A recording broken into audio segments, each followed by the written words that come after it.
Yo guys, what is up? Max from the last Epoch video, and today we're going over my finalized endgame corruption 500 plus Warlock guide. Now, I do apologize that this took me a while to get out. I was away in Sweden for 7 days on a business consulting trip. So I'm finally back and I can play Last Epoch again. So I do apologize that I'm behind on some stuff. But I wanted to get this video out for you guys because this is just simply the strongest build that I've ever played, and I've been playing this game since 2020.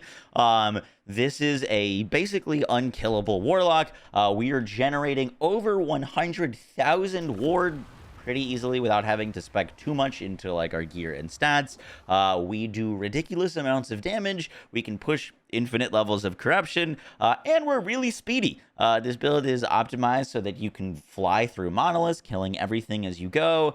It's very, very comfortable. It's fun to play, and I cannot recommend it enough. I hope you guys enjoy the full build guide. Let's get right into it. So right off the rip, one of the most asked questions I get about this build is this better than Bleed Warlock? I played around with Bleed Warlock. I got all the gear for it. I farmed it up. I tested it out, and I just didn't enjoy it nearly as much, and I wasn't doing as much damage on Bleed Warlock as this setup. But one of the real big takeaways that I made Bleed Warlock feel so much worse to me is the just way that this build works. So this build is a Torment build. Torment is a curse that can only stack once, and when it stacks, when it hits an enemy, it's going to instantly deal all of its damage because there's no ramp up for Torment. You're not ramping up the damage. It just hits an enemy and it applies all of that damage. And so dot builds typically are a little bit slower. Enemies have to die way behind you. You don't see anything that's dying on your screen. And that's kind of what I was experiencing with the Bleed build. However, with Torment, because the damage is so instantaneous, you get all of the satisfaction of the crazy DPS of a dot build without the kind of slow kill times that dot builds can kind of be associated with, because there's no ramp up. It's just instantaneous big damage. So elites are dying faster. Everything seems to be just dying faster, and that increases our survivability because enemies are alive less. So they hit us less, but also it just makes the build feel better to play, and that's why I really love the Torment setup. Next up, there's a few things that I've changed about the build since I last showcased it on the channel, and the very first thing that we're doing that's different is we're going to be specializing in Bone Curse. Before we were specialized in Transplant as our movement skill, and now we're actually going to be using Chthonic Fissure as a traversal skill, grabbing Chthonic Passage. This is going to allow us to basically use a Transplant or a dash with Chthonic Fissure. It does put it on a cooldown, but it's a pretty low cooldown. As you can see, it's pretty spammable, and obviously since Torment doesn't stack, it's not like we need to cast a ton of these underneath an enemy to do the most damage. One is more than enough. So why we're specializing in Bone Curse is actually for the node Bone Prison. Now this is an interaction that was told to me by a guy named Lizard. He is the max roll lead for Last Epoch, and he actually mentioned this to me, and it's freaking, I mean, it's technically broken, but the way that this works is Bone Curse, whenever we self-cast it, meaning we directly have to cast it, meaning it has to be on our bar, so it takes up a skill slot, which is another reason why some of our skills look different, but whenever we cast it, we're going to cast these Bone Pillars. Now, these Bone Pillars are minions, and with the node, Ossify, we're able to scale up their health a ton. Minions will get increased health based off of our level. They're also going to get flat health from this node, and they're going to benefit from any of our minion percentage health increases. So I've got a few minion health increases. For example, I've got some on my ring here. I've got some on my ring here. Just passively grabbing some. And then with the node in Profane Veil called Vampiric Pool, you can consume up to 10 minions, and for a portion of the minions that you consume, you're going to get ward based on their health. Now, currently, this node says it's going to give you 4% of their health. However, this is currently bugged. It's actually 40% of their ward gained as health. So that is what is allowing me to basically walk over these things and get tens of thousands of ward basically instantly walking over them. It gives us a ton of survivability. This has been bugged in the test client of the game before it officially launched for months. So this has been reported already. It just hasn't gotten fixed. It's still going to be the synergy, even when it does get fixed, that we would use, because it's still a ton of ward gain. But just know that when we're getting like 100,000+ ward, that is bugged. It wouldn't actually be that, but for right now, it is probably the strongest survivability tool in the game. Just very, very ridiculous. And then our next skill that we are adding to the mix is Ghost Flame. Now, Ghost Flame here on this build is a utility movement skill. We are not using it for the damage. It's very nice, increased survivability. But my big hang up with Ghost Flame is that you had to stand still and channel it, and that felt really awkward. It made me slower in monoliths. But with the node Spirit of Dread, we can actually make this into a movement skill. And then our kind of flow in monoliths is that we're going to be casting our dash with Chthonic Fissure. It's going to kill everything behind us. And then we can just kind of instantly go into Ghost Flame, fly around really fast. And then every once in a while, we just put down Bone Prism, Profane Veil to get all of our ward back up, Chthonic Fissure, dash around. And this allows us to clear monoliths very, very quickly. Now, we are doing less damage with Ghost Flame than if we had been using Wandering Spirits. I still like Wandering Spirits a lot, but this provides a little bit more utility and a little bit more speed, and at this point in the endgame, we're so hyper-fixated on scaling Torment to the absolute moon that Wandering Spirits damage, while still really good, was starting to fall off a bit. Wandering Spirits are not going to be hitting for 6 million damage like our Chthonic Fissure Torment is going to be doing.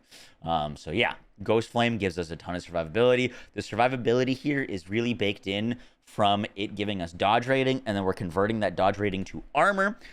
So if we go to my character sheet, I currently have 27% armor. I know it's a little tough to see, but as soon as I click that button, now I've got 72% armor, 72% damage reduction basically from my armor, which is massive. And then on top of that, while we're channeling it, we're going to take 40% less damage, which is absurd. So we're really hard to kill. And then also with the Doom Herald node, we're going to take 24% less damage. So we've got 40% less damage, 24% less damage with 72% damage reduction. We're basically unkillable while you're channeling this. And when your Profane Veil Bone Curse synergy is on cooldown, you can cast the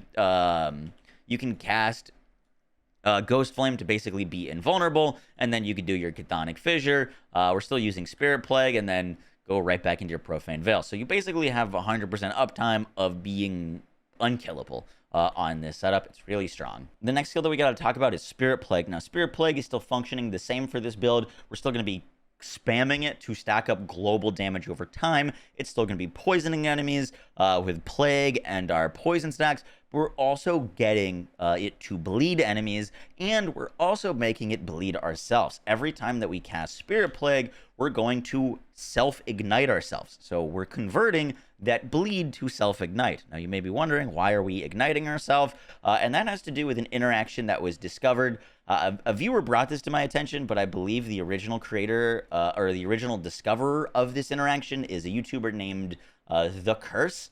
It's really crazy interaction. I will link to their channel down below because, you know, I put this on and it more than tripled my damage. It's actually insane. And it has to do with the synergy between Malin's Hubris and the Immolator's Oblation.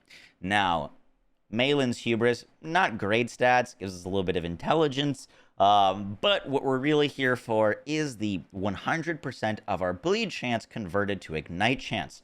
This allows us, when we're casting Spirit Plague, to ignite ourselves guaranteed whenever we cast Spirit Plague, and we're stacking up tons of stacks of ignite. Now, what we're doing with that is we're using the Immolator's Oblation. This gives us a chance to ignite ourselves when we use a Fire Necrotic skill, so we're getting tons of stacks of this in addition. Technically, you don't need these gloves, but it just stacks up way faster with them on.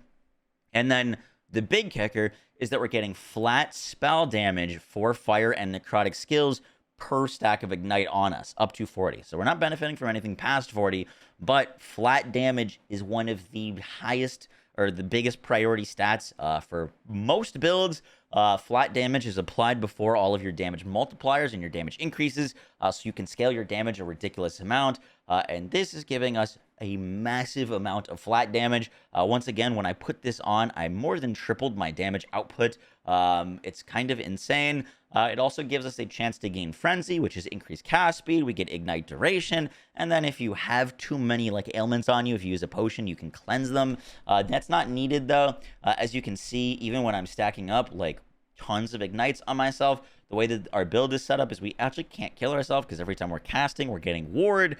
So even though we've got 50 plus ignites on ourselves and our health is getting deleted, we can't actually die to ourselves. We've also got leech on this build and obviously a ton of ward generation. So don't worry about the self-ignites. They're really not doing anything to you. You can't kill yourself with them, but they are going to give us a ton of damage, and that is why we've spec'd Spirit Plague into it giving us bleed stacks. That's kind of it for our overview. Now we're going to talk like skill specifics, and then we'll go do gear specifics, and then passive specifics. I just want to like hammer these out real quick. So first, we're going to make sure that we grab, my camera's kind of blocking it, but make sure you grab Decrepit Mortals. This is going to turn Ghost Flame into a curse skill, which is really important because obviously we're a very big curse build. However, Decrepit Mortals, when we like analyze it, is actually going to apply a curse debuff on enemies that makes them take 15% more damage or multiplicative more damage from damage over time. We're a damage over time build. So if you just hold this down for 1 second, you're going to get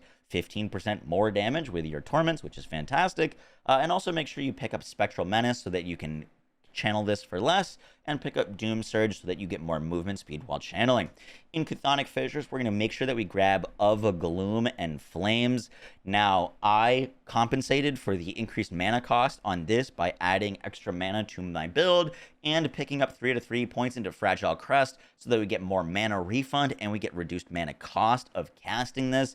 The Eradication node is only more damage for Chthonic Fissure. It's not actually more damage for the ailments that it inflicts, and we're really just focusing on scaling Torment. So I did lose some points here. If you're not having mana issues, you could take 2 points here and put them into Eradication. The reason of Gloom and Flames is so important is because of Wither. Now, I want to do a quick little demonstration here. Wither is we have a 100% chance on hit to apply Wither, and we're going to take less damage from withered enemies. And every stack that we apply to enemies, they're going to take 10% more damage from curses, or increased damage from curses. However, with this build, everything that we're doing is a dot. So if I do Profane Veil, we don't get any stacks of Wither because it's not an on hit. It's a dot, it's a damage over time. Same with Bone Curse. If we channel Ghost Flame on this enemy, we're not getting any stacks of Wither. As you can see, no stacks of Wither because it's not a on-hit thing, it's a damage over time. However, when we cast Chthonic Fissures, now these spirits are going to hit, and now you can start to see there's our 20 stacks of Wither pretty quickly. That is because we're doing Of Gloom and Flames. Of Gloom and Flames is going to send out a secondary fissure, which doubles the amounts of spirits that fly out. So this plus getting 3 points into Stygian Current. When I was only at 2 points into Stygian Current, I frequently was getting 18 stacks of Wither. With an extra point into Stygian Current, I was getting 20 stacks. And so that is going to help us get a ton of extra damage on the build. And also a bit more survivability because we're going to be applying Wither. And Chthonic Fissure is our only way of applying that Wither stack on this setup. Next thing I wanted to point out on Spirit Plague, just because it's like kind of important to understand. On this build, it is possible to basically break your cast speed. As you can see, my cast speed is currently not broken because I can stack up 13 stacks of Pestilence and all of my Ignites. I somehow hit like some sort of like overflow thing on cast speed with Spirit Plague when I was at full spec into Perpetuity. This might not happen to you depending on how many cast speed rolls you have on your gear, but I had to intentionally get rid of 20% on the cast speed on this. Just so that I could stack up Spirit Plague. It like wasn't stacking at all when I had too many stacks of it or too much cast speed. Just something to mess around with. You can come to a training dummy and just make sure that you're able to stack this up to 13. This is a ton of increased global damage over time with Pestilence, so you're going to want to make sure that you can do that and also cast it fairly frequently or quickly so that you can stack up your Ignite stacks very quickly as well. Profane Veil, most important node here is Scorn. This is going to give you more global damage over time to cursed enemies. Let me move my camera real quick so you can see this. This is basically the like finishing part of our rotation on this build. The big damage rotation that you're going to want to focus on is casting your Spirit Plague so that you get 13 stacks of Pestilence, at least 40 stacks of Self-Ignite. As soon as you do that, you can cast your Chthonic Fissure, Bone Curse, and then into your Profane Veil. And that's where you'll see, I'm already seeing that we're hitting like 3+ million on just that like little basic simple rotation. So pretty crazy stuff there. But that is what you're going to want to do with Profane Veil, is make sure you get all of the damage out first and then go into this. And then Bone Curse, just a little catch-up thing. Make sure that you grab Brittle Bones for a kill threshold. Kill thresholds are very nice. We do grab Sigil of Mortality so that we get Mark on Death. This is another curse on the build that's going to make enemies have 25% reduced resistances. Obviously, we're going for necrotic resistance here. And I also grabbed 1 point into Marrow Thief for a chance on kill to get some bone armor. It's not like super necessary, but it's even more survivability. Now let's talk gear specifics, and we're going to start with weapons. Now, I would kind of rank the weapons in this order currently. As in 4th place is Ghostmaker, 3rd place is Wheel of Torment, 2nd place is Marina's Lost Soul, and 1st place is the Mad Alchemist Ladle. Now, Ghostmaker, I don't recommend it. The reason I don't recommend this is because it's going to summon wraiths when you kill enemies. Wraiths are cool, however, they count as minions, and on this build, we want to be absorbing our bone prisons. Our bone prisons are going to have a massive amount of HP, and we can only absorb so many of them with Profane Veil. If you're summoning a bunch of wraiths, all of a sudden, now you're absorbing your wraiths instead of your bone prison, and you're actually going to be hurting your survivability on the build pretty drastically, and this thing just is not all that great. The only thing it really provides is flat damage, which we got plenty of with the Oblation Belt, so don't recommend the Ghostmaker. The next weapon up on the list is the Wheel of Torment. The Wheel of Torment does apply Torment to enemies when you cast Soul Feast. However, it's not the same Torment that is applied through Chthonic Fissure. In my testing, it does about 10 times less damage than Chthonic Fissure does, or like a Chthonic Fissure Torment, and you have to spam Soul Feast all the time to even get it to work. And the Necrotic Penetration with Torment, just like overall, I was messing around with this thing, and I was doing significantly more damage with a purple wand with the Chthonic Fissure damage versus the Wheel of Torment. I just didn't really like this thing. If you can get one with LP to get crit multiplier on it, that'd be great, but I haven't found one. For our 2nd place weapon is Marina's Lost Soul. I freaking love this wand. You can just pick it up, use it on the build. You're going to be doing tons more damage. It gives you tons of flat damage, increased curse damage, spell damage, cast speed, and it's just very, very good. I believe, incorrect when I said that the Necrotic Penetration applies to everything with this weapon. I actually asked a last Epoch YouTuber that I'm pretty familiar with, and he told me that it does, but I'm pretty sure he's wrong, unfortunately. So I don't think the Necrotic Penetration applies, so just one thing to note. But between this weapon and our 1st place weapon, which is the Mad Alchemist Ladle, if you're solo self-found like me, the best weapon is going to be the weapon that you can land crit strike multiplier on.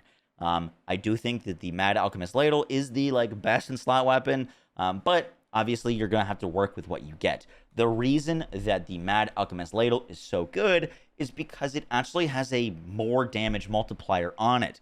Everything in this game, damage over time, necrotic damage, spell damage, all these things, all these percentage increases are all additive. They all add together. They're not as impactful as things that are more damage. And the Mad Alchemist Ladle is the only weapon on this list that rolls with more spell damage. And this actually applies to Torment. We're going to be getting 6% more spell damage per negative ailment on the target, which is fantastic. This does apply to Torment. It gives us a ton of extra damage. It also rolls inherently with a chance to shred armor. Armor is going to, when we're shredding it, is going to make enemies take more damage. We have a chance to apply Frailty on it, which means enemies deal less damage. It's just quality of life. It's also going to give you an F ton of cast speed. I've got over 100 intelligence, so this wand is giving me 50% cast speed, which is gross. And the only only downside to this weapon is its low flat damage. However, we're more than making that up with the Immolator's Oblation. And the number one thing that you could hit on this weapon, or any of these weapons, is the crit strike multiplier affix. The reason for that is because for every 1% crit multiplier that we get via the Grim Tide node is going to give us 1% multiplicative increase necrotic damage. And so everything else that you could get on your weapon is additive, except for crit strike multiplier and necrotic penetration. That would be kind of the god roll, is crit multi, necrotic pen as like a 2 LP Mad Alchemist Ladle. Obviously, if you could get 3 LP, that'd be insane. You could go for like increased dot damage or necrotic damage. But crit strike multi, necrotic penetration would be the absolute god roll. And that is my opinion on the best weapon. Now for the rest of the gear, I'm going to show you what I'm working with, but also just explain the stat priorities. So the Bastion slot helmet is the Bone Clamor Barbute. I got mine from Prophecies. I actually just picked up a 3 LP Bone Clamor Barbute. I haven't been able to find a perfect god roll helmet to kind of craft on with this, but that is going to be absolutely insane. On the Barbute, you're going to want to try to get, if you get LP, if you're going to try to get flat spell damage for curses to give you even more damage. Necrotic resistance is also really nice. This helmet is going to give you base ward based off of your necrotic resistance, which is a ton of just extra survivability when you walk into a monolith and you haven't cast your Bone Curse or Profane Veil quite yet. You could technically do without this helmet, but it's just all great stats, and then it does give you some of that extra survivability when you don't have your Bone Curse Profane Veil synergy up. Next up, for your chest piece, you're looking for high rolls of intelligence, high rolls to Chthonic Fissure, rolls to necrotic resistance, because you can get really high resistance rolls on your chest plate, and then +2 any of your other skills. This is the chest piece that I've got going for me. It's still got Wandering Spirits on it from my leftover build. I just haven't found anything that's better than this. On your amulet, you're really looking for a bone amulet. This will give you Fizz resistance and necrotic resistance as a base, as an implicit, and then you're really looking for a crit strike multiplier. Minion health is great, increased damage is great, chance to shred armor is really good, and then I got some extra resistances tacked on here. For your rings, you're looking for intelligence, minion health, necrotic resistance, and elemental resistance. In a perfect world, you get them on ivory rings, which will give you flat necrotic resistance. So this is my ring that I got on here. The other one, I've got it on a fire resistance ring, where I've got minion health, intelligence, necrotic resistance, and lightning resistance. All good stuff there. For the gloves and the belt, we kind of went over these. On your gloves, I went for necrotic resistance. I'd like to get some more necrotic resistance on the Immolator's Oblation. I got some necrotic damage on it. Cooldown recovery on this piece would be fantastic, because you can roll cooldown on your belt. And you could even get health converted to ward, technically, on these gloves with an experimental affix. On your boots, you're looking for movement speed, intelligence, cooldown recovery, and necrotic. Obviously, I think the best that you could get here would be the exalted movement speed or exalted cooldown. I don't have that, so I've got movement, intelligence, cooldown, and necrotic resistance. And then the boot base that I'm using on is the reduced bonus damage taken from crits. We don't really have any crit avoidance on this build, just didn't fit it in. So we're going to be taking less damage from crits, and that's a nice stat to have. And then lastly, I'm using a Twisted Heart of Ukiros. This is just a fantastic piece. It's going to give me +2 to Chthonic Fissures. It's going to give me constant ward. It's going to give me cast speed. I haven't been lucky enough to find an LP version of this. You could use just a normal relic with crit multiplier here. You could also use, I forget what it's called. I think it's called the hilt of something that rolls percentage increased curse damage. If you get one of those with LP, you could do something cool with them. And then for your boots, you also could use a legendary transient rest. I've been trying to get good versions of these. These give you necrotic res, movement, poison res, fizz res, and then they can roll with pretty high LP. I was trying to get movement and cooldown on these, would have been really nice. Just unfortunately did not have those hit. But that is kind of it for the gear. For your idols, my idols are a little bit messed up right now. The big thing that I'm looking at is the flat spell damage for curses is really, really nice. I'm hunting down mana proficiency for Ghost Veil, or Ghost Flame, sorry. I haven't hit those yet. We don't really need the percentage health. Right now, I'm just using these as ways to just round out my resistances. So I've got some fizz resistance here, lightning resistance here, cold resistance here, and necrotic resistance here. But mainly using these for the flat spell damage for curses is just a ton of extra damage for the build. For our passives, I just want to point something out to you real quick. So if I put 5 out of 5 points into a curse seer, which gives me increased cast speed and increased cast speed for curses, this on paper would be really nice so that I can stack ignite stacks on myself really fast and stack up my pestilence. This actually breaks my cast speed point. This is what I was talking about earlier, so I could just show it to you. So if I hold down my Spirit Plague on this dummy, if you look at the bottom, my pestilence just breaks. I am no longer able to stack it. I've hit some sort of cast limit where now I'm not getting any stacks at all, and it's just not applying. The thing just breaks. It just doesn't work. And so while that is a nice node, I'm not going to be putting points into that because for my build, it breaks me. If you wanted to put points into this and you don't have a lot of cast speed on your build, you could put it there. I just really strongly urge you to test your specific build with your specific setup to see what your cast speed is. And now as I unspec that, we can go hit this dummy. And as you'll see, I'll be able to just casually stack up my pestilence. Pestilence will be able to do damage. Spirit Plague will do damage, and nothing is broken. And so that is pretty important to point out. For the skill points, you're going to want to grab 8 points into Forbidden Knowledge, Necrotic Res, Intelligence, Stolen Vitality is great for the minion health, and then we also grab a Natural Preservation for more ward retention, Necrotic Res, and Poison Resistance. In the Warlock tree, grab Soul Stealer for the chance to get mana back, flat damage for curses, more mana, more intelligence. This gives us ward decay threshold. This gives us more damage while channeling and less damage taken while channeling. Less damage taken from cursed targets, more armor per cursed target, wither, flat spells, and more curses for us, or flat curse damage. Fleeting Crown gives us a chance to move faster, and when we get haste, we move faster from it. Malefic Body gives us more intelligence, vitality. That's really nice. Chaotic Strikes gives us, we don't really care about this, but we do grab Wreak Havoc for the crit multiplier. Aspect of Death is currently bugged. This is just not working. The damage increase is not working. Otherwise, I'd be using this, unfortunately. Hopefully, they get that fixed soon.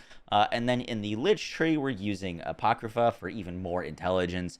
And then these last 6 points, this is all the super core part of the build. These last 6 points you could technically put anywhere. If you want some more survivability, you could put them into Grave Thorns for more minion health per point.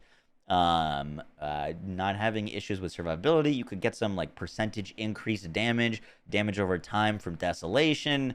You could grab Vessel of Chaos for a little bit more damage over time. All of these are flat damage increases, or sorry, additive damage increases, so I don't really value them all that much. So where I put these last points is actually into our Spiteful Decay.